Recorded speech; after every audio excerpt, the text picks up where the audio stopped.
ഒരു വിവാദമൊന്നുമില്ല. ഒന്നുമില്ല, എന്ത് വിവാദം? പുള്ളി ഏതോ ജന്മങ്ങളിൽ ജീവിച്ച് വെച്ച ക്യാരക്ടറുകളാണ് പുള്ളി അഭിനയിക്കണേന്ന് തോന്നിപ്പോവുക. ഇപ്പൊ ഏറ്റവും ഹിറ്റടിച്ചത് തുടരും. തുടരും. എനിക്കറിയാം ലാലേട്ടന്റെ അത് പേര് തുടരട്ടെ. തുടരം കണ്ടിട്ട് ഈ തോടെയും പേപ്പറൊക്കെ വലിച്ചു കയറി. ഹിറ്റ്ലറിന്റെ ലൊക്കേഷനിൽ നിന്ന് ഇങ്ങോട്ട് ചാടി വന്ന പോലെ ഉണ്ടായിരുന്നു. കാരണം അവിടെ ശോഭന എന്നെ സംബന്ധിച്ചിടത്തോളം പോസിറ്റീവായ പല പോസിറ്റീവുകളും കണ്ടതുകൊണ്ടാണല്ലോ ഞാൻ കല്യാണം ഇപ്പൊ ആലോചിക്കും ഞാൻ ആരുടെ കൂടെ ഈ അഭിനയിച്ചത്. അന്നെന്ന് പറയുമ്പോ അതൊന്നും ആലോചിക്കില്ല. നമുക്ക് വന്ന് വരുന്നു, ഞാൻ അഭിനയിക്കുന്നു, അത്രയാ ഞാൻ വിചാരിക്കുന്നുള്ളൂ. അതിൽ ഞാനാണ് ഈ പാടുന്നത്. Star star mega star star എന്ന് പറഞ്ഞിട്ടുള്ള ഒരു പാട്ട്. അവിടെ നിന്നാണ് ഈ മെഗാസ്റ്റാർ ചിരഞ്ജീവി. മലയാളത്തിൽ കോമഡിക്ക് പഞ്ഞമില്ല, കോമഡി ആർട്ടിസ്റ്റുകൾക്ക് പഞ്ഞമില്ല.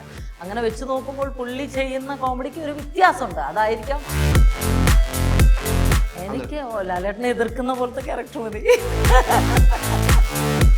ഇപ്പോ കാണുന്നില്ല എന്ന് പറയാൻ പറ്റില്ല, കാരണം ഞാൻ അങ്ങനെയാണ് കരുതിയത്. പക്ഷെ റൈഫിൾ ക്ലബ്ബ് എന്ന് പറഞ്ഞ സിനിമ